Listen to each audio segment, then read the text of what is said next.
Bien, entonces, con respecto a la calificación legal, en cuanto a la calificación legal, acá tenemos que ubicar esos hechos, esa realidad fáctica, dentro de una norma o de varias normas jurídicas. Es decir, ahí nos estamos refiriendo a un conflicto con relevancia jurídica. Es decir, que esté tipificado, que esté regulado en una norma específica. Aplicar la norma al caso concreto. Por eso nos referimos a esa calificación legal. Y por último, también es importantísimo y que sí o sí debe cumplimentarse este requisito, es el del juez competente. Ya hemos expresado en clases anteriores a qué nos referimos con juez competente. Acá nos vamos a ubicar en que el fiscal le remite o eleva o realiza ese requerimiento de elevación a juicio ante el juez de garantías. El juez de garantías, con respecto a ese hecho concreto, desde el minuto 1, desde que se inicia el hecho, toma conocimiento del mismo, de esa circunstancia. Por eso es un juez competente, con respecto a el lugar de comisión del hecho. No estamos hablando de cualquier juez. Sí, los jueces tienen competencia de acuerdo a la materia, al territorio, al grado, al tiempo o al turno, pero en este caso hablamos de un juez de garantías que es competente en cuanto al lugar de comisión del hecho, que es ese principio general que rige en el derecho penal. Bien, no sé si, Cande, querés compartir pantalla como para explicar a los chicos los requisitos, como para poder bajar todo este conocimiento a un caso más sí, práctico. les trajimos con Vero para que vayan analizando mientras nosotros también lo charlamos, una requisitoria de elevación a juicio de una causa que está todavía en trámite, y lo interesante es que en la misma requisitoria de elevación a juicio tenemos, yo les contaba a los profes, un 3x1, porque la fiscal, que es la doctora Corfield, lo que hace en el mismo pedido, pide que ahí está Cris, que se transforme la detención en prisión preventiva, después pide la requisitoria de elevación a juicio, y vamos a ver estos puntos que les estaba explicando Vero del 335, y también a su vez dentro de ese mismo escrito va a tener una solicitud o un pedido de sobreseimiento. Así que es como que en un mismo escrito vamos a poder ir viendo todos los temas que venimos explicando. Ustedes me dirán si se ve y arrancamos. Adianchi. ¿Están viendo la pantalla?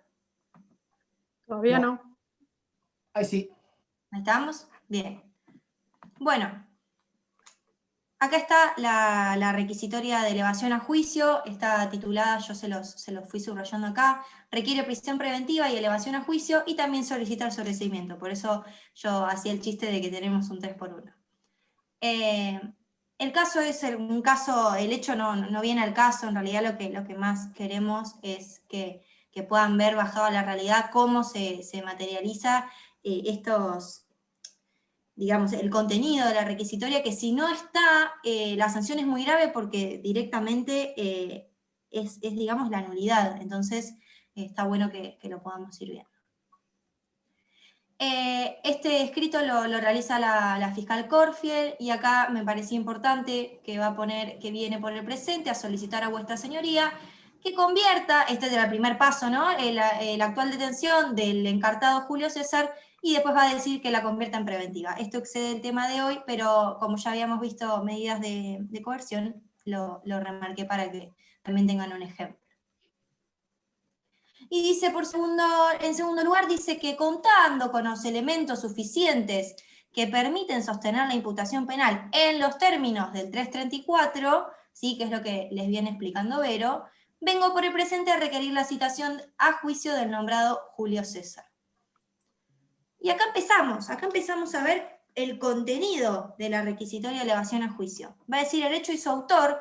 ¿Y qué está haciendo acá? Bueno, está haciendo la relación clara, precisa, circunstancial y específica del hecho. Yo acá les puse, es la materialidad ilícita. Capaz hay otros fiscales que cuando ponen este titulito acá ponen materialidad ilícita en vez del hecho y su autor, pero bueno, en realidad se hace referencia a esto. No sé si sobre este punto alguno quiere decir algo o sigo. Esto no lo explico porque es la cuestión fáctica de cómo se sucedieron los hechos y por qué se imputa a Julio César.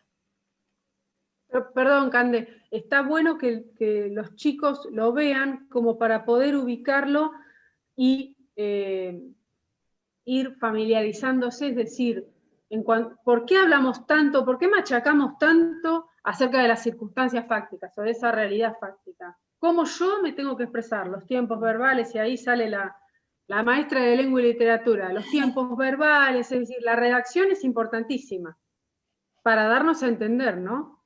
Sí, totalmente, totalmente. Y además, fíjense que, bueno, ustedes de última, chicos, cuando vean este video pueden ir pausándolo y leyéndole los hechos que exceden a esta clase para nosotros, pero van a ver que esta parte es más cuentito de todo lo que fue sucediendo durante la investigación penal preparatoria, quiénes intervinieron, si hay un imputado, si hay dos, qué testigos, qué pruebas.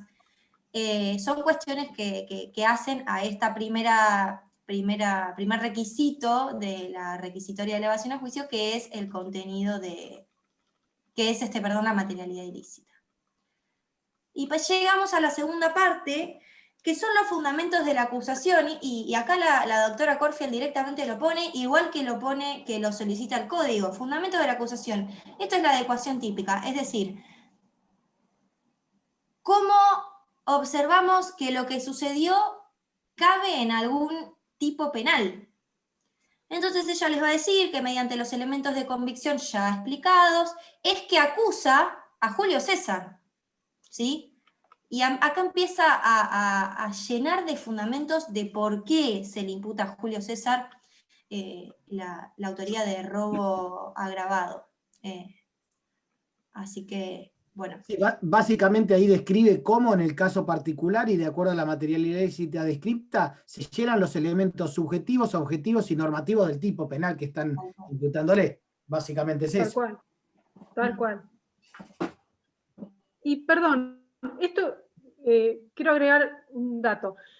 Cuando se empiezan a analizar, o cuando ustedes, chicos, vean o analicen las circunstancias fácticas, se van a advertir o van a ver que se hace mención a las fojas, a foja 44, a foja 50, a fojas 80, es decir, ¿por qué? Nos remite a fojas 44, por ejemplo, ¿por qué? Porque el fiscal no se va a poner a relatar todo lo que obra a fojas 44, es decir, ahí es donde se hace mención detalladamente cuando se hace referencia a esa circunstancia fáctica, a la declaración de un testigo, por ejemplo, cómo relató el testigo Juan Pérez a fojas 50, entonces para que nosotros nos remitamos a esa foja. Ni hablar, súper atinado. Bueno, y acá terminando con lo que sería la adecuación típica, cierra la fiscal y dice, bueno, los elementos de convicción probatoria que cité anteriormente, de acuerdo a lo dispuesto en los artículos 334 y 335, primer párrafo del Código Procesal Penal, que es lo que venimos explicando, de la requisitoria y del contenido de la requisitoria, resultan suficientes a los fines del ejercicio de la acción penal respecto del imputado Julio César. Está bueno porque paso a paso se va haciendo realidad un poco lo que exige el 335. Y llegamos a una de las exigencias del 335, que es el tema de la calificación legal o autoría responsable, yo les puse acá, y dice, bueno, la conducta descrita en el apartado 2, ¿sí? Que ya lo vimos, de la presente resulta constitutiva del delito de robo doblemente calificado con armas y con arma de fuego cuya aptitud para el disparo no puede tenerse de ningún modo acreditada, en los términos, y acá subsume el hecho en el derecho, del artículo 166, inciso 2, primer y tercer párrafo del Código Penal. Bien, o sea, la fiscal lo que hizo fue solicitar la requisitoria de elevación a juicio de uno de los imputados. Esto que sigue es el sobreseimiento que lo dejo para cuando Cris explique el tema y lo volvemos a ver. Lo que sí, lo último que les quiero mostrar es otra cosa que tiene que sí o sí estar en lo que es la requisitoria de elevación a juicio, que es que el agente fiscal haga referencia a cuál es la competencia del tribunal, que ahora Vero seguro también lo va a explicar, pero ya que estamos con el archivo lo muestro ahora. Y es esto, atribución de la competencia, es decir, de acuerdo al delito que la fiscal le imputa, en este caso Julio César, tiene que decir si corresponde que éste sea juzgado por un tribunal oral en lo criminal o un juzgado en lo correccional. Esto ya lo habíamos visto. Entonces dice claramente que resulta competente en razón de la materia el tribunal oral en lo criminal departamental que por sorteo corresponda, y acá me faltó subrayar, propiciando la integración unipersonal del órgano de juicio. ¿Sí? Esto tampoco puede faltar en la requisitoria de elevación a juicio, y obviamente le seguirá el petitorio, es decir, ¿qué le pide al juez? Bueno, le va a pedir, primero que convierta, como ya veníamos viendo, que convierta la detención en preventiva, que eleve la causa a juicio, y que sobresea cuando lo volvamos a ver. Así que bueno, acá tenemos una bajada a la realidad de lo que empezamos a explicar. Dejo de compartir pantalla y vuelvo a compartir cuando Cris explique sobre el seguimiento. Perfecto, Candela, perfecto. En cuanto al juez competente, no solamente nos referimos al juez de garantías que interviene en ese proceso, sino también, como recién les explicaba Candela, tribunal en lo criminal o juez en lo correccional, teniendo en cuenta que la naturaleza del hecho. Bien.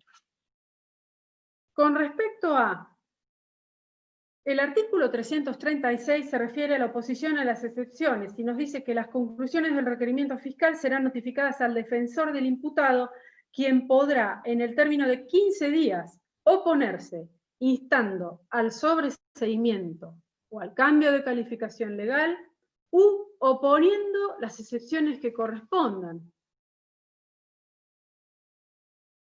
¿Qué excepciones se pueden oponer? La falta de jurisdicción o competencia. Por ejemplo, que ese juez no es competente en razón de la materia, no es competente en razón del tiempo, no es competente en razón del grado. Entonces, ahí es donde la defensa va a poder hacer lugar dentro de un plazo de 15 días. ¿Cómo se cuentan esos 15 días? Corridos. Es una diferencia fundamental con respecto a los procesos civiles. En el proceso penal, los plazos se computan a través de días corridos. ¿Qué significa? De lunes a lunes, sábados, domingos, feriados. Una cuestión que agrego nomás, antes de que siga Vero, que también soy medio de las críticas, pero bueno, aprovecho el espacio ya que es un conversatorio y un debate con ustedes, que, como decía Vero, otra de las oposiciones a las cuales se puede oponer, valga la redundancia, a la defensa, es con el tema del cambio de la calificación legal. Y les quería preguntar a ver qué opinan, porque el 336 es el momento oportuno para decidir, para que la defensa decida si va o no a juicio por jurados. Ahora mi pregunta es la siguiente: ¿creen que es atinado ese momento, siendo que todavía las oposiciones no se resolvieron y que puede haber un cambio de calificación legal? Y continúo. Porque si hay un cambio de calificación legal y no corresponde un juicio por jurados, digo, acá opera la preclusión. Entonces, ¿no debería ser el momento oportuno para decidir si se va a juicio por jurados o no, una vez resueltas esas oposiciones, sobre todo la de cambio de calificación legal? No sé si me acompañan en la opinión, más que preguntas. Sí, yo coincido que tiene que estar un poco claro el panorama. En el punto A, ¿cuál va a ser la adecuación típica a la materia ilícita sobre la cual se va a formular el debate oral? Pero también es muy importante cuando hay coautoría. Porque cuando hay coautoría, hoy, más allá de los fallos, que al respecto a la letra de la ley lo que dice es que somos 5 imputados, uno se opone, ya está. Entonces, me parece que también por una cuestión de orden, una moción de orden, hay que verificar que esté determinada la coautoría, o sea, saber quiénes vamos a ir a juicio, si los defensores se pueden llegar a poner de acuerdo sobre la procedencia o no de juicio por juzgados, y esto ya es una opinión personal. Yo entiendo que no podría una persona restringirse la posibilidad de ser juzgado por jurado popular porque uno de los imputados no quiere, o el resto no quiere, digamos, porque estás haciendo depender su derecho constitucional, lo dice la Constitución, no lo digo yo, a que otros imputados consideren que no es procedente o no prospera. Digamos, todavía hay que recorrer mucho camino con el juicio por jurado. Nosotros estamos muy nuevitos en la provincia, entonces tendrían que haber más resoluciones de casación, que vayan poniendo en blanco sobre negro cuestiones que sobre el devenir se van viendo que no funcionan tan bien como esta.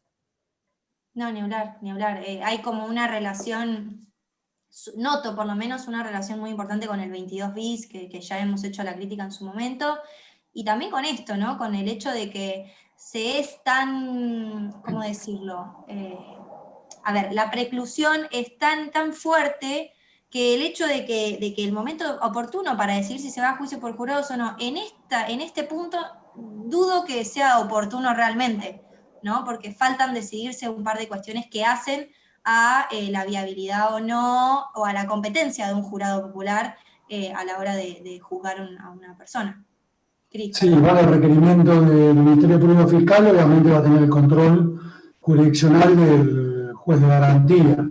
Y ahí va a pasar el tamiz de legalidad respecto a ver si está equivocado o no el fiscal, porque hay fiscales que son bastante inexpertos a los efectos de ver si tiene que ser correccional, si tiene que ser tribunal criminal, y bueno, después la opción va por el lado del imputado. La regla siempre va a ser que juicio por jurado, si acepta uno, están obligados todos. Y ese es el criterio que tiene el titular de nuestra cátedra, el doctor Emilio Caputo Tártara. Yo lo he charlado con él en una ocasión, porque salió un fallo donde hablaban de que había que hacer 2 juicios. Un juicio por jurado y lo que elegían juicio con jueces técnicos. Eso es una locura, porque el tema de las testimoniales, de la producción de pruebas en juicio de debate pueden ser disímiles. Entonces podemos tener sentencias totalmente contradictorias.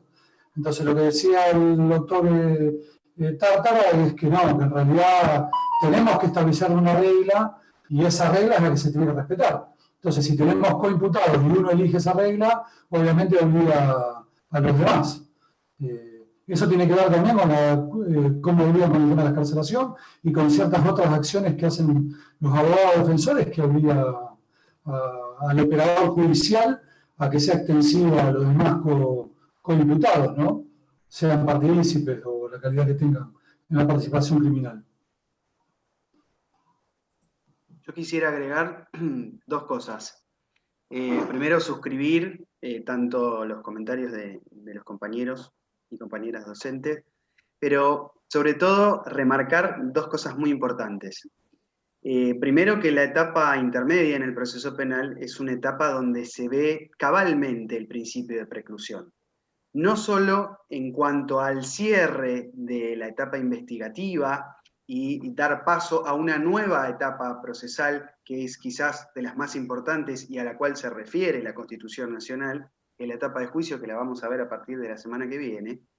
Pero fíjense hasta qué punto subyace de una manera tan importante el principio de preclusión en esta etapa intermedia, que se cierran, ¿sí?, las oportunidades incluso de constituirse como actor civil y como particular damnificado. Esto me parece muy importante de marcarlo, porque acá es donde se va a ver cabalmente la aplicación del principio de preclusión, ¿sí?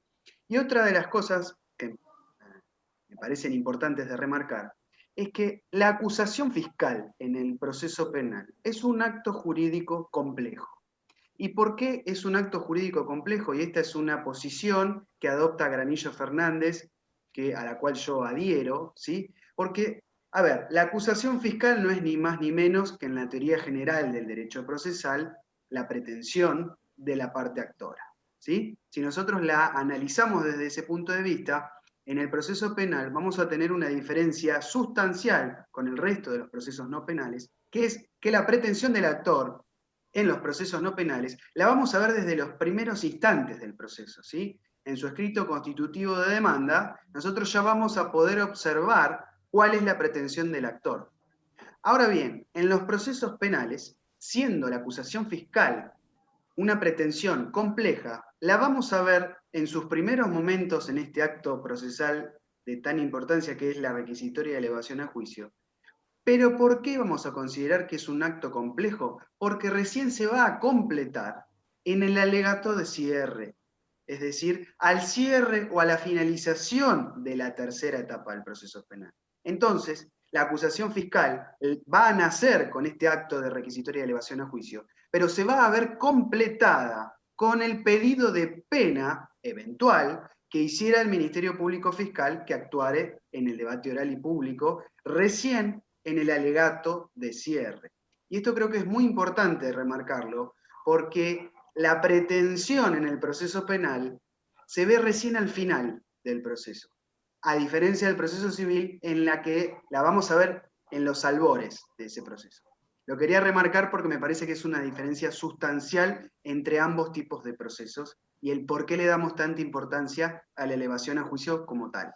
Sobre todo cuando hay ciertos casos como, bueno, no importa, pero hay ciertos casos en donde el fiscal no tiene otra opción, al haberse desarrollado el debate, de, por ejemplo, desistir de la acción. Entonces, digo, más allá, a la complejidad hace el hecho también de que puede ir variando a lo largo de todo el proceso. Entonces, recontra coincido con lo que vos decís, Juan Pablo. Sí, Y igual otra no nos olvidemos que un acto importante es la formalización de la acusación fiscal al inicio del juicio del debate. Ojo y cuidado con eso, porque apenas se inicia el debate, la acusación formal y la base formal y sólida de la acusación está cuando el fiscal empieza a hablar y obviamente expresa los hechos y la adecuación típica penal a los efectos de dar inicio a ese juicio de debate, ¿no? Y después se le dará la palabra a la defensa, que ni siquiera es un alegato, tiene que ver más con un acto formal, que ya los fiscales los tienen incorporados. Algunos lo critican diciendo que está estandarizado también, porque en realidad no le hacen un alegato de apertura, hacen una formalización de la acusación, pero bueno, ahí establecen la base sólida, porque muchos agentes fiscales de juicio no están de acuerdo con la adecuación típica o cómo se manejó la investigación penal preparatoria. Pero ahí más o menos acomodan lo que es la estrategia del caso de ellos, la teoría del caso de ellos, y obviamente que pueden llegar a desistir en el medio del juicio de algún tipo penal porque no están de acuerdo en la consumación del mismo. Entonces, y ir direccionado su teoría del caso a la consumación de otro tipo penal que congruya la base de imputación fiscal. Así que no nos olvidemos del inicio del juicio de debate, que es muy importante también. No sé Y otra cosa que estaría ¿no? bueno remarcar, sumando a ello, a lo que decís, Cris, que es que la realidad en la provincia de Buenos Aires no es igual en todos los departamentos judiciales. Porque vos tenés departamentos judiciales en el que el agente fiscal es el mismo durante la investigación penal preparatoria y el mismo en la audiencia de debate, cosa que no sucede en el Departamento Judicial de La Plata, donde tranquilamente el fiscal de juicio puede no coincidir con el criterio de su colega antecesor. Esto me parece importante marcarlo también. No sé qué les parece. Exacto. Excelente, sí. Hay muy buenos fiscales de juicio que reciben causas que realmente la investigación es muy deficiente. O causas, no lo digo por esto, ¿no? Pero en pandemia estamos viendo que hay causas que se clausuran a los 60 días y son causas complejas, donde a la defensa tampoco se le dejó producir prueba de descargo. Entonces, está claro que hay una base de imputación, pero hay que permitirle, en pos del cumplimiento del principio contradictorio de igualdad de armas, que la defensa también tenga el tiempo a los efectos de descargar prueba, ¿no? Testimonial, alguna pericial. En muchos casos, yo no sé en este si el arma no lo han encontrado, pero una pericial balística está tardando 90 o 120 días. No lo encontraron, en el caso que yo mostré, el arma no lo encontraron, pero al haber la víctima declarado que el imputado la tenía, se presume que existe, y bueno, por eso la imputación es esa, lo cual es, por eso cuando se hace el cambio de calificación, se opone a la elevación a juicio del defensor, pide el cambio de calificación legal y dice, bueno, en primer término yo voy a pedir un robo simple porque el arma no se encontró. más allá de que la víctima haya dicho que el imputado la tenía en su poder, el arma no fue encontrada. Ahora, si usted considera que el arma no fue encontrada, bueno, vamos por un 166, tercer párrafo, que es como un pedido, una segunda opción, digamos, ¿no? Pero sí, justo tu pregunta fue muy atinada, Cris, porque el arma no se encontró, ninguna de las dos, de hecho. Lo cual, bueno, llama un poco la atención que se siga queriendo agravar doblemente cuando el arma no está. Pero eso Lo grave es elevar causas a juicio donde no está la pericial respecto al secuestro de estupefacientes. Entonces, está claro que el primer testeo no es una pericial. Entonces, no puedo basamentar lo que es una afirmación positiva que se está tratando de un estupefaciente específico, sea cocaína, marihuana o drogas sintéticas. Entonces, ese es un grave error de la Fiscalía, es elevar las causas de estupefacientes sin que esté la prueba pericial hecha en general por Gendarmería, ¿no? Totalmente. Y bueno, nada, así que todavía sigue en curso y veremos cómo responden a esta oposición de la calificación legal. Pero es interesante, muy interesante. Igual te digo que como con Diego somos buenos defensores, en penal ya sabemos que se llama Castro Aramayo, porque en algún lugar surgió. Así que... Sí, ya está, bueno, por lo menos... trabajo, pero hemos descubierto, así que tenemos prueba de descargo contra Julio César. Sí, de las primeras páginas. Una cosa que quiero agregar a lo que contaba Juan y lo que comentaba de la particularidad de la departamental La Plata, es que incluso a veces cuando las causas son muy grandes y la IPP es muy grande y se ha llevado adelante una investigación ardua, si se quiere, a veces el fiscal de juicio solicita que lo acompañe en el juicio el fiscal que llevó adelante la investigación penal preparatoria, a los fines de que lo ayude de alguna manera a llevar adelante el debate, porque hay situaciones que no conoce por la magnitud capaz de la causa, que eso también se da un poco en la realidad. Excelente. ¿Quién continúa? Vero, Yo continúo con el último, ya cierro el tema porque nos queda el artículo 337 que se refiere a el plazo en el cual el juez de garantías resuelve la oposición. La va a resolver en el plazo de 5 días, esa oposición que formule la defensa, sobre un sobreseimiento, sobre interponer excepciones, sobre el cambio de calificación legal. Si no hiciere lugar a esa oposición que la defensa formula, va a disponer la elevación de la causa a juicio. El auto referente a la elevación a juicio, cuando hablamos de auto estamos hablando de una providencia, de una resolución, debe contener los requisitos establecidos en el artículo 157, que se refiere a la prisión preventiva, es decir, que esté acreditado el hecho, que se haya recibido declaración al imputado en los términos del artículo 308, que aparezcan esos elementos de convicción suficientes o indicios vehementes, y que concurran los presupuestos establecidos en el artículo 171 para denegar la excarcelación. Bien. Con respecto al tema elevación a juicio, creo que con esto podríamos dar por finalizada la exposición que hicimos con Camilo. Perfecto. Para evitar que se nos vaya mucho el tiempo, quizás guardamos algunas preguntas para el final, y así le damos paso a Cristian con el tercer tema de hoy, así podemos llegar con los 5 temas pautados. Cristian, todo tuyo. Bien, perfecto. Vamos a hablar de sobreseimiento.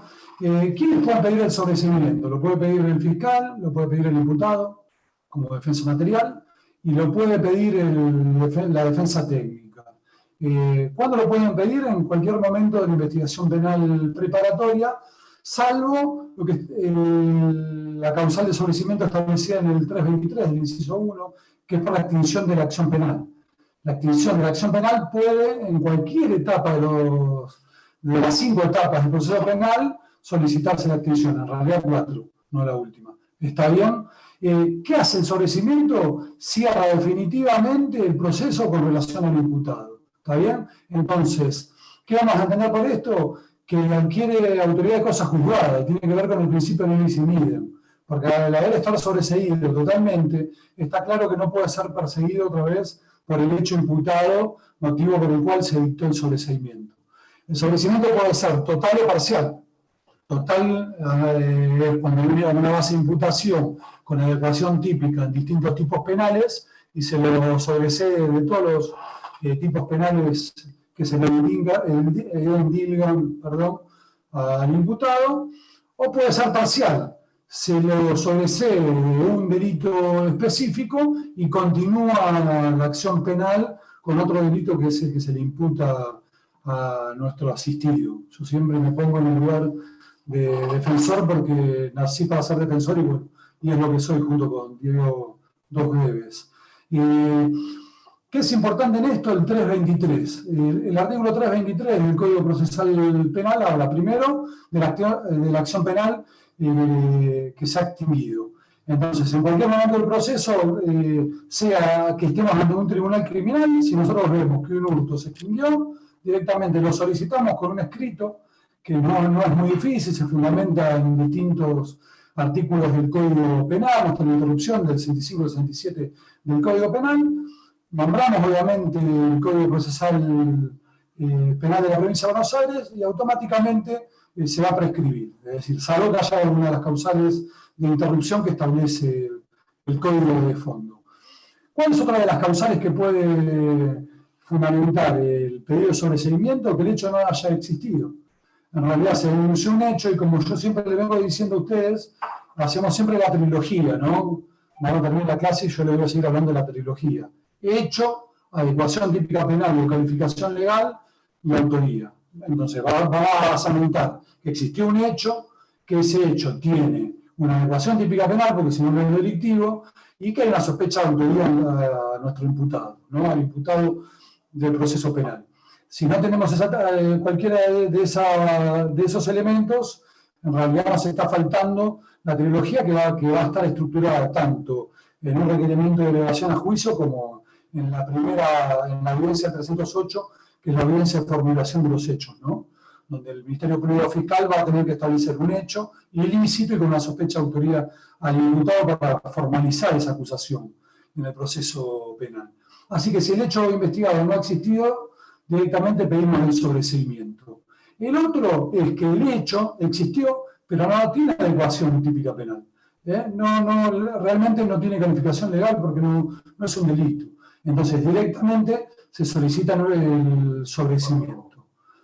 Después, que el delito no fue cometido por el imputado. Acá vamos a la tercera pata. Ven que siempre es la trilogía. No existió el hecho, no tiene adecuación típica penal y ahora el imputado no es el autor responsable. Entonces, el imputado no es autor responsable. ¿Y cuándo puede ser esto? En la investigación penal preparatoria. El fiscal se puede dar cuenta que imputó a alguien y que realmente a través de la investigación se descubre que el autor, el sospechoso, la autoría es otra persona. Bueno, ahí tiene que dictar el sobreseimiento inmediato del imputado. ¿Está bien?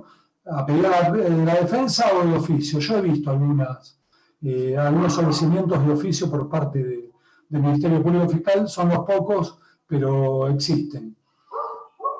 Cuando se aplica el artículo 34 del Código Penal, causal de justificación, inimputabilidad, inculpabilidad o una excusa absolutoria. Entonces ahí también podemos pedir, obviamente que va a ser un escrito mucho más fundado, estableciendo las causas de justificación por las cuales nosotros pedimos el sobreseimiento de nuestro asistido. Después el 323 habla en el inciso 6 que habiendo vencido todos los términos de investigación penal preparatoria y sus prórrogas no hubiera suficiente motivo para remitir la causa a juicio. Cuando no hay elementos de convicción, no hay evidencia, no hay rastros y demás que basamenten una base de imputación seria, realmente, que es lo que estábamos hablando recién, no tiene que haber requerimiento de elevación a juicio y no tendría que haber revisión por parte del fiscal de cámaras. Eso habría que modificar el código porque realmente hay que confiar en los fiscales de primera instancia, los agentes fiscales que hacen las investigaciones, y si ellos consideran después de esa investigación que no hay elementos, no hay una estructura, los efectos de basamentar, una acusación formal en un juicio de debate, realmente tienen que pedir el sobreseimiento de ellos. No obstante que nosotros también siempre vamos a tener la posibilidad de solicitar el sobreseimiento del imputado. Y después en los casos de archivo, que era lo que hablábamos, reiteramos lo mismo. En las causas criminales, a los 3 años del archivo, y en las causas correccionales al año, nosotros podemos pedir de que se dicte el sobreseimiento del imputado. Porque en realidad sí, el imputado de la causa está en archivo, pero la imputación sigue latente. Quiere decir que si el fiscal, a pedido de una parte, ¿no?, en particular del unificado, solicita ese archivo, puede llegar a proseguir el proceso penal contra el imputado. Entonces, en ese sentido, con la cuestión de seguridad jurídica, sí. Conectamos con el mismo ID. Sí. Te escucho. Nos conectamos con el mismo ID y contraseña porque se nos va a cortar. Ah, mirá qué lástima.